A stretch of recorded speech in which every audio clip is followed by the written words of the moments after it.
క్రీస్తునందు ప్రియమైన ప్రేమధార టీవీ వీక్షకులకు మన ప్రభువైన యేసు క్రీస్తు అత్యున్నతమైన నామంలో శుభములు తెలియజేస్తున్నాం. ఈరోజు మనము సంఖ్యాకాండము 28, 29, 30 అధ్యాయాలను ధ్యానించుకోబోతున్నాం. ఇశ్రాయేలీయుల నేపథ్యాన్ని గమనించినట్లయితే వారు వాగ్దత్త భూమిలోనికి ప్రవేశించడానికి సిద్ధంగా ఉన్నట్లుగా చూస్తాం. ఇప్పుడే జనసంఖ్యల లెక్క కూడా ముగిసింది. యుద్ధానికి తగిన వయస్సు, బలం ఉన్నవారెందరో లెక్కకొచ్చారు. యెహోషువ సేనాధిపతిగా నియమించబడ్డాడు. ఇశ్రాయేలు యొక్క ఆధ్యాత్మిక జీవితానికి అవసరమైన హెచ్చరికలు కూడా ఎన్నో ఇందులో చేయబడ్డాయి. ఇందులో బలులను గురించిన వివరాలను మరొకసారి గమనిస్తాం. యేసు క్రీస్తును గురించిన ఏదో ఒక గుర్తు సంఖ్యాకాండంలో కనబడుతూనే ఉంటుంది. ఆయన ఒక వ్యక్తిగా, పరిమళ హోమముగా కనిపిస్తున్నాడు. ఆరాధనకు సంబంధించిన విషయాలను కూడా తెలుసుకుంటాం. దహనబలి యేసు క్రీస్తు యొక్క వ్యక్తిత్వాన్ని చూపుతుంది. దహనబలి పూర్తిగా దహించబడుతుంది. ఆ హోమపు పొగ పైకి ఎగసిపోతుంది. ఆ హోమ ధూపము దేవుని దగ్గరకు వెళ్తుంది.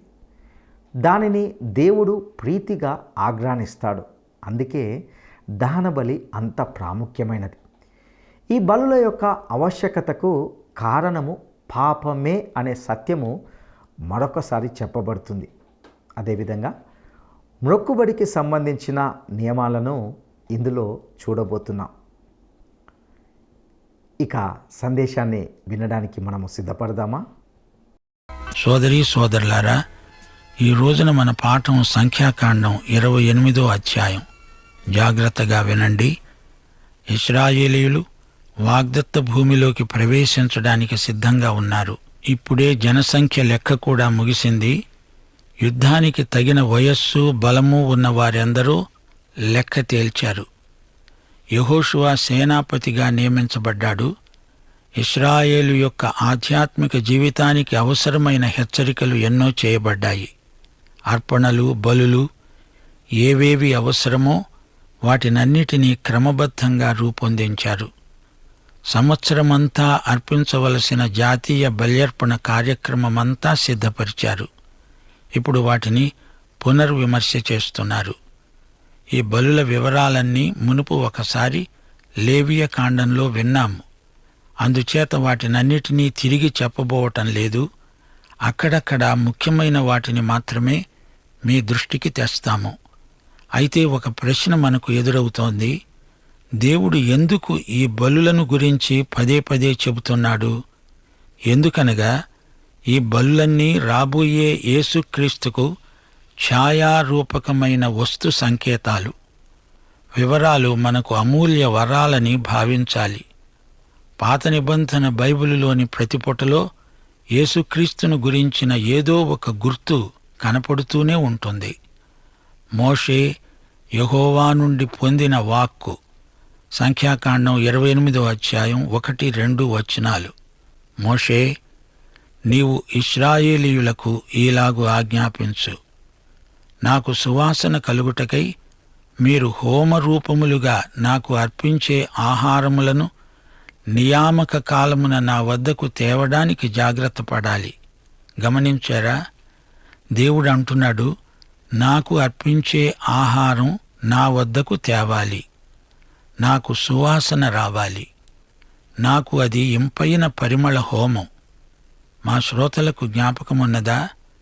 లేవియ కాండంలో 2 రకాల హోమాలు పేర్కొనబడ్డాయి. కొన్ని ఇంపైన సువాసన హోమాలు, కొన్ని సాధారణమైనవి. 5 అర్పణములలో 3 పరిమళ హోమాలున్నాయి, 2 సాధారణ హోమాలు. గ్రహించండి, పరిమళ హోమం యేసుక్రీస్తు వ్యక్తిత్వాన్ని సూచిస్తుంది. సాధారణ హోమం యేసుక్రీస్తు చేసిన కార్యమును, అనగా ఆయన మన కోసం చేసిన విమోచన క్రియను చూపుతుంది. ఇక్కడ దేవుడు పరిమళ హోమమును గురించి మాట్లాడుతున్నాడు. ఇది యేసుక్రీస్తు చేసిన పని కాదు, ఆయన వ్యక్తిత్వం. ఆయనను గురించిన తలంపులు కావు. ఆయననొక వ్యక్తిగా పరిమళ హోమముగా చూపుతున్నాడు. సోదరీ సోదరులారా, ఆరాధన అనే మాట తరచుగా వింటున్నాము. ఆరాధన కార్యక్రమాలలో పాల్గొంటున్నాము కూడా. అయితే అసలైన ఆరాధన జరుగుతున్నదా? నా హోమము, నా ఆహారము, నా బలి అంటున్నాడు దేవుడు. యేసుక్రీస్తునందే ఆనందిస్తున్నాడు దేవుడు. అలాగే శిలువపై యేసు చేసినదే దేవునికి తృప్తినిచ్చింది. మత్తయి శుభవార్త 11వ అధ్యాయం 28వ వచనం, ప్రభువు పిలుపు విన్నారా? ప్రయాసపడి భారము మోసుకొంటున్న సమస్త ప్రజలారా, నా వద్దకు రండి, నేను మీకు విశ్రాంతి కలుగచేస్తాను అంటున్నాడు ప్రభువు. నీ పాపభారాన్ని ఆయన వద్దకు తేవాలి. ఆయన ఏమై ఉన్నాడో ఆ విషయమై నీ ఆత్మకు తృప్తి కలగాలి. ఆయన దేవుని కుమారుడు కాని ఎడల ఆయన చేసినదంతా వ్యర్థమే. ఆరాధన అనగా యేసుక్రీస్తు యొక్క వ్యక్తిత్వాన్ని గుర్తించి స్తుతించటం. అనగా దేవుడు తన కుమారుణ్ణి గురించి ఏమి అంటున్నాడో అదే మనము అనుకోవడం. ఇప్పుడు సంఖ్యాకాండం 28వ అధ్యాయం 3వ వచనం, మీరు యెహోవాకు నిత్యమైన దహనబలి రూపముగా ప్రతి దినము నిర్దోషమైన ఏడాదిదగు మగగొర్రె పిల్లలను అర్పించాలి. శ్రోతలు వింటున్నారా? ఈ దహనబలి యేసుక్రీస్తు యొక్క వ్యక్తిత్వాన్ని చూపుతుంది. దహనబలి పూర్తిగా దహించబడుతుంది. ఆ హోమపు పొగ పైకి ఎగసిపోతుంది. ఆ హోమ ధూమము దేవుని దగ్గరికి వెళుతుంది. దానిని దేవుడు ప్రీతిగా ఆఘ్రాణిస్తాడు. అందుకే దహనబలి అంత ముఖ్యమైనది. ఇప్పుడు మనం 29వ అధ్యాయానికి వస్తున్నాం. ఇది 28వ అధ్యాయానికి కొనసాగింపు మాత్రమే. పండుగ సమయాలలో, ఉత్సవ కాలాలలో అందరూ కలిసి వస్తారు. కానీ పశ్చాత్తాప దినం ప్రత్యేకమైనది. సంఖ్యాకాండం 29వ అధ్యాయం 7వ వచనం వినండి. ఈ 7వ నెల 10వ రోజున మీరు పరిశుద్ధ సంఘముగా కూడాలి. అప్పుడు మిమ్మును మీరు దుఃఖపరుచుకోవాలి, ఏ పని చేయకూడదు. ఇది లేవియకాండం 23వ అధ్యాయం 7వ వచనానికి పునరుక్తి. ఈ 7వ నెల 10వ రోజు పాపము నిమిత్తమైన ప్రాయశ్చిత్తార్థమైన దినం. అందులో పరిశుద్ధ సంఘముగా కూడాలి. మిమ్మును మీరు దుఃఖపరుచుకొని యెహోవాకు హోమము చెయ్యాలి. 29వ అధ్యాయం ముగింపులో పర్ణశాలల పండుగ పేర్కొనబడింది. ప్రజలు తమ పాపముల కోసమై, అపరాధముల కోసమై బలులు అర్పించబడినట్లు చెప్పబడింది. సోదరీ సోదరులారా, ఈ 2 అధ్యాయాలలో మనము ఎన్నో సత్యాలు నేర్చుకోగలుగుతాము. మనం పాపులము. ఆ సంగతి నీకు తెలియకపోయినా నీవు పాపివే.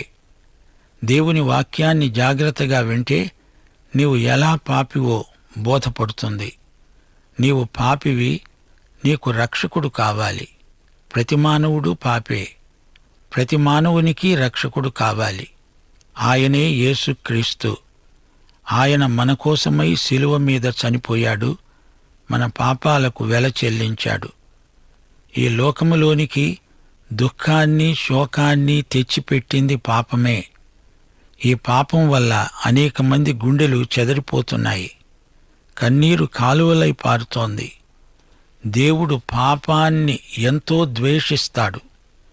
దేవుడు పాపంతో ఎన్నటికీ రాజీ పడడు. ఈ పాపాన్ని ఈ లోకంలో నుంచి పూర్తిగా తొలగించాలని దేవుని అభిష్టం. పాపంతో సంధి కుదరదు, రాజీ పడేది లేదు. పాపాన్ని నిర్మూలం చేయడమే దేవుని సంకల్పం. సోదరుడా, సోదరి, ఈ పాపం ఎంత ఘోరమైనదో గుర్తించావా? ఈ పాపం దేవునికి మనకు మధ్య సహవాసం లేకుండా చేసింది. పాపం విషయమై పశ్చాత్తాపపడాలి, ప్రలాపించాలి, అంగలార్చాలి. ఎప్పుడైనా నీవు పాపాన్ని గురించి ఏడ్చావా? దేవుని సన్నిధిలో దుఃఖించావా? దేవుని పట్ల నీకున్న వ్యతిరేక వైఖరికి సంతాపం చెందావా? వెంటనే దేవుని ఎదట ఒప్పుకోవాలి. దేవునికి మనకు మధ్య ఎడబాటు ఎందుకు సంఘటిల్లిందో యోచించావా? దేవుడు పైన ఉన్నాడు, మనము కింద ఉన్నామనే. ఆయన గొప్పవాడు, మనం అల్పులమనే. ఆయన అనంతుడు, మనం మితులకు లోనైన వారమనే. ఇదేదీ కారణం కాదు. మన పాపమే దేవుణ్ణి మనకు దూరం చేసింది. అందుకే మానవులు పశ్చాత్తప్తులవ్వాలి. ఏ మానవుడైనా పరిపూర్ణుడు కాడు. దేవుని ప్రమాణానికి ప్రతి ఒక్కడూ తక్కువ పడతాడు. ఇది నిజం. అయితే ఇశ్రాయేలు ప్రజలు సంవత్సరానికొకసారి పశ్చాత్తాప దినాన్ని ప్రకటిస్తారు. ఇది ఒక్కటే సంతాప దినం, మిగతావన్నీ ఉత్సవ దినాలు. పాప పరిహార బలులు, అపరాధ బలులు, ఇవన్నీ మనకు చాటి చెప్పే సత్యం ఒకటే. యేసు శిలువ మీద మన కోసమే చనిపోయాడు. సంపూర్ణంగా ఆయన మన కోసమై దహన బలి అయ్యాడు. తనకు కుమారుని యందు ఎంతో ఆనందించాడు దేవుడు. మన ప్రభు అయిన యేసుక్రీస్తు ఎంత ఆశ్చర్యకరుడో చూడండి. ఆయన మన కోసమై దేవునికి పరిమళ బలి అయ్యాడు. ఆయన మన కోసమై శిలువ మీద చనిపోయి పాప పరిహార బలి అయ్యాడు. పాపమెరుగని యేసు మన కోసమై పాపమయ్యాడు. మనము క్రీస్తునందు దేవుని నీతి అగునట్లు ఆయన నీకు బదులు, నాకు బదులు శిలువ మీద చనిపోయాడు. ఇక్కడ శిలువ మీద ఆయన నా స్థలాన్ని ఆక్రమించాడు. అక్కడ పరలోకమందు తన స్థానం నాకిచ్చాడు. సోదరుడా, సోదరి, నీవే గనుక ఈ రోజున రక్షించబడితే క్రీస్తుతో పరలోకమందు సమాన హక్కులు పొందుతావు. క్రీస్తు తన హక్కు నీకిచ్చాడు, లేకపోతే నీవు పరలోకాన్ని చేరలేవు. క్రీస్తు దేవునికి ప్రియుడు. ఆ ప్రియుని యందే మనం అంగీకరించబడ్డాము. ఇదే ప్రాతిపదికపై దేవుడు నిన్ను నన్ను అంగీకరిస్తున్నాడు. దేవునికి స్తోత్రం. ఇప్పుడు మనం 30వ అధ్యాయంలోకి వస్తున్నాం. ఈ అధ్యాయంలో మొక్కుబడులను గురించిన నియమాలు పొందుపరచబడి ఉన్నాయి. ప్రమాణం చేస్తే నెరవేర్చి తీరాలి. స్త్రీ యొక్క మొక్కుబడులు ఆమె తండ్రి లేక భర్త చేసిన ప్రమాణాలపై ఆధారపడి ఉంటాయి. విధవరాలి మొక్కుబడులు, విడాకులు పొందిన స్త్రీ యొక్క మొక్కుబడులు నిలుస్తాయి. ఇప్పుడు వివరాలు వినండి. ఈ 30వ అధ్యాయమంతా మొక్కుబళ్లను గురించే. ఆస్తిపాస్తుల విషయంలో స్త్రీలకు పురుషులతో సమాన హక్కులు ఇవ్వబడినట్లు చూచాము. ఈ అధ్యాయంలో స్త్రీలు బాధ్యతాయుతంగా మొక్కుబళ్ళు ఎలా అర్పిస్తారో చూస్తాము. లేవియ కాండంలో ఇంతకు మునుపే మొక్కుబళ్లను గురించి వివరంగా విన్నాము. దేవుడు మొక్కుబళ్లకు ఎంతో ప్రాముఖ్యతనిచ్చాడు. దేవునికి మొక్కుకున్నప్పుడు దానిని తప్పక చెల్లించాలి. అవివేకంగా మొక్కుకోకూడదు. ఈ రోజున చాలామంది దేవునికి ప్రగల్భ వాగ్దానాలు చేస్తున్నారు. ప్రజల చేత అలాంటి వాగ్దానాలు చేయించేవారు కూడా నేరస్తులే. యేసుక్రీస్తును అంగీకరిస్తాను అనే వాగ్దానం తప్ప మరెట్టి వాగ్దానానికి మనుష్యుల మీద ఒత్తిడి తేకూడదు. భంగమైపోయిన వాగ్దానాలు ఎన్నో ఉన్నాయి. వాగ్దానము గాని మొక్కుబడి గాని స్వచ్ఛందమై ఉండాలి. బాధ్యతాయుతంగా ప్రతిజ్ఞలు చెయ్యాలి. చేసినప్పుడు వాటిని నెరవేర్చాలి. ఇప్పుడు సంఖ్యాకాండం 30వ అధ్యాయం 1-2 వచనాలు వినండి. మోషే ఇశ్రాయేలీయుల యొక్క గోత్రాధిపతులతో అన్నాడు, ఇది యెహోవా ఆజ్ఞాపించిన సంగతి. ఒకడు యెహోవాకు మొక్కుకొనిన ఎడల లేక తాను బద్ధుడగుటకు ప్రమాణము చేసిన ఎడల తన మాట తప్పక తన నోట నుండి వచ్చినదంతా నెరవేర్చాలి. ఈ రోజున క్రైస్తవులకి ఇది చాలా ప్రాముఖ్యమైన అంశం. రోమాపత్రిక 10వ అధ్యాయం 9-10 వచనాలలో పౌలు అన్నాడు, యేసు ప్రభు అని నీ నోటితో ఒప్పుకొని దేవుడు మృతులలో నుండి ఆయనను లేపాడని నీ హృదయమందు విశ్వసించిన ఎడల నీవు రక్షించబడతావు. ఏలయనగా నీతి కలుగునట్లు మనుష్యుడు హృదయములో విశ్వసిస్తాడు, రక్షణ కలుగునట్లు నోటితో ఒప్పుకుంటాడు. యేసుక్రీస్తునందు ఎలాగు విశ్వాసముంచాలి? హృదయమందు విశ్వసించాలి. అప్పుడేం జరుగుతుంది? నోటితో ఒప్పుకుంటావు. నోటితో ఒప్పుకోవడమే వాగ్దానము, ప్రతిజ్ఞ, ఒప్పుదల. అదే నీ విశ్వాస ప్రమాణం. అదే నీ మొక్కుబడి. నోరు చెప్పేది ముఖ్యమైనది కాదు గాని నోరు చెప్పేదాన్ని హృదయం విశ్వసించాలి. హృదయము, నోరు ఈ రెండూ ఏకీభవించాలి. నీవు నోటితో నమ్మవు, నోటితో చెప్తావు, ఒప్పుకుంటావు. రక్షణ కలుగునట్లు నోటితో ఒప్పుకుంటాడు. హృదయము, నోరు కలిసి యుగళ గీతం పాడాలి. ఇదే సూత్రం. ఈ అధ్యాయంలోని మొక్కుబళ్లకు ఇదే సూత్రం వర్తిస్తుంది. ఇప్పుడు సంఖ్యాకాండం 30వ అధ్యాయం 3-4 వచనాలు వినండి. ఒక స్త్రీ బాల్యమున తన తండ్రి ఇంట ఉండగా యెహోవాకు మొక్కుకొని బద్ధురాలైన ఎడల ఆమె తండ్రి ఆమె మొక్కుబడిని, ఆమె కలుగజేసికొనిన బాధ్యతను విని దానిని గూర్చి ఊరుకొనిన ఎడల ఆమె మొక్కుబడులన్నీ నిలుస్తాయి. ఆమె తాను బద్ధురాలగుటకు పెట్టుకొనిన ఒట్టు నిలుస్తుంది. ఆమె అవివాహిత అయి ఉంటే తన తండ్రి ఇంట నివసిస్తున్నప్పుడు ఆమె విషయమై తండ్రే బాధ్యుడు. ఆమె మొక్కుబడి చేసి ఉంటే, ఆ విషయమై తండ్రి మౌనంగా ఉంటే ఆమె చేసిన మొక్కుబడి నిలుస్తుంది. ఒకవేళ తండ్రి దానికి అభ్యంతరం చెబితే ఆమె మొక్కుబడి నిలువదు. ఆమె తండ్రి వినిన దినమున ఆక్షేపణ చేసిన ఎడల ఆమె మొక్కుబడులలో ఏదీ కూడా, ఆమె తన మీద పెట్టుకొనిన బాధ్యతలలో ఏదీ కూడా నిలువదు. ఆమె తండ్రి దానికి ఆక్షేపణ చేశాడు గనుక యెహోవా ఆమెను క్షమిస్తాడు. ఒకవేళ ఆమె వివాహిత అయితే సంఖ్యాకాండం 30వ అధ్యాయం 7-8 వచనాల ప్రకారం ఆమెకు వివాహమైన తరువాత ఆమె మొక్కుకొనిన మొక్కుబళ్లనైనను, అనాలోచితముగా ఆమె తన మీద పెట్టుకొనిన ఒట్లైనను ఆమె మీద ఉండుట ఆమె భర్త విని దాని గూర్చి వినిన దినమున అతడు ఊరకుండుట తటస్థించిన ఎడల ఆమె మొక్కుబళ్లను, ఆమె తన మీద పెట్టుకొనిన ఒట్టును అవి నిలుస్తాయి.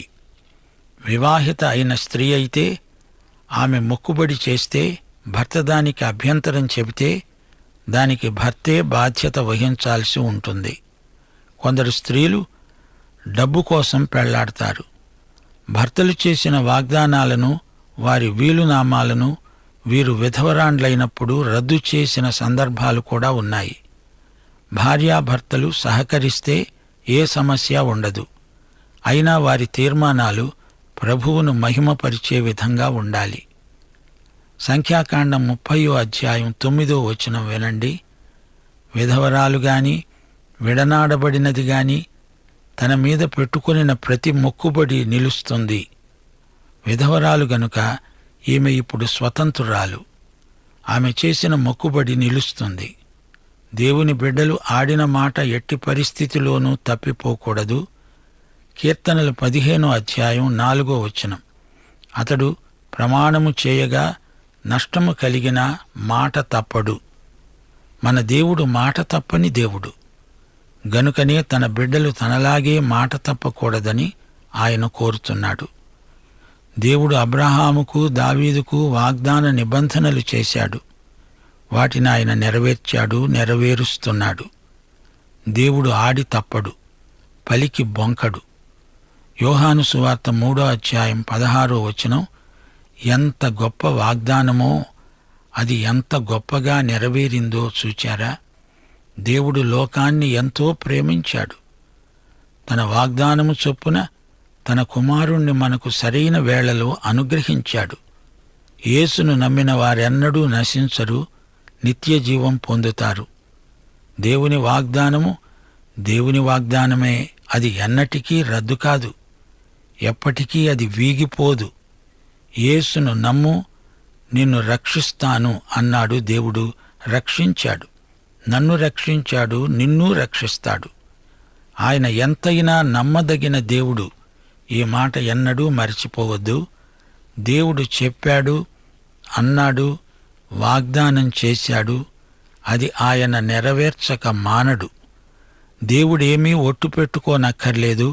ఆయన మాటంటే మాటే, దానికి తిరుగులేదు. ఆయన వాక్యమే సత్యం. మనము ఆ దేవునికి ప్రతినిధులం, రాయబారులం. మనము అలాగే మాట తప్పని బిడ్డలమై మెలగాలి. ఇదే ఈ 30వ అధ్యాయంలోని సందేశం. ప్రియ శ్రోతలు, 28 నుండి 30వ అధ్యాయం వరకు యూదుల బల్యర్పణ క్రమం, మొక్కుబళ్ల నియమాలు మనం తెలుసుకున్నాము. హెబ్రీయ ఆరాధనా విధానం గమనించారు గదా. 30వ అధ్యాయంలో 12 సంవత్సరాలకు లోపుగా ఉన్న పిల్లల ప్రసక్తే లేదు. వారి మొక్కుబళ్ళు నిలవవు. అవివాహిత స్త్రీ అయితే ఆమె మొక్కుబళ్ళు తండ్రి అనుమతిపై ఆధారపడి ఉంటాయి. వివాహిత అయితే భర్త అనుమతి కావాలి. పాఠం ఇంతటితో సమాప్తం. దైవాశీస్సులు. ఆమేన్. ప్రియులారా, ఇంతవరకు మనము సంఖ్యాకాండము 28, 29, 30 అధ్యాయాలను ధ్యానించుకున్నాం. ఇందులో బలులను గురించిన వివరాలను మరొకసారి జ్ఞాపకం చేయబడ్డాం. యేసుక్రీస్తు ఒక వ్యక్తిగా పరిమళ హోమముగా కనిపిస్తున్నాడు. ఆరాధనకు సంబంధించిన విషయాలను గురించి కూడా విన్నాం. దహన బలి యేసుక్రీస్తు యొక్క వ్యక్తిత్వాన్ని చూపుతుందని కూడా విన్నాం. ఈ బలుల యొక్క ఆవశ్యకతకు కారణము పాపమే అని తెలుసుకున్నాం. ప్రజలు తమ పాపముల కోసమై, అపరాధముల కోసమై బలులు అర్పించబడినట్లుగా చెప్పబడింది. మన పాపపు సమస్య, పాపము వలనైన శోకం, అవమానం, దుష్ఫలితాలు ఎట్టివో తెలుసుకున్నాం. దేవుని ఎడల విధేయత, పశ్చాత్తాపం మరియు విశ్వాసాల ద్వారానే రక్షించబడగలం. చివర్లో మనము మొక్కుబడులను గూర్చి విన్నాం. తన నోట నుండి వచ్చినదంతా ఒకరు తప్పకుండా నెరవేర్చాలి. ఈ రోజున క్రైస్తవులకు ఇది చాలా ప్రాముఖ్యమైన అంశం. ప్రియులారా, రోమాపత్రిక 10వ అధ్యాయము 9, 10 వచనాల్లో పౌలు ఇలా అన్నాడు: యేసు ప్రభువు అని నీ నోటితో ఒప్పుకొని దేవుడు మృతులలో నుండి ఆయనను లేపాడని నీ హృదయమందు విశ్వసించిన ఎడల నీవు రక్షించబడతావు. ఏలైనగా నీతి కలుగునట్లు మనుషుడు హృదయంలో విశ్వసిస్తాడు, రక్షణ కలుగునట్లు నోటితో ఒప్పుకుంటాడు. యేసు క్రీస్తునందు ఎలాగూ విశ్వాసం ఉంచాలని అంటే హృదయమందు విశ్వసించాలి. అప్పుడు ఏం జరుగుతుంది? నీవు నోటితో ఒప్పుకుంటావు. నోటితో ఒప్పుకోవడమే వాగ్దానము, ప్రతిజ్ఞ, ఒప్పుదల. అదే నీ విశ్వాస ప్రమాణం. ఆ విధంగా జీవించడానికి ప్రభువు మీకు సహాయం చేయనుగాక. దైవాశీస్సులు.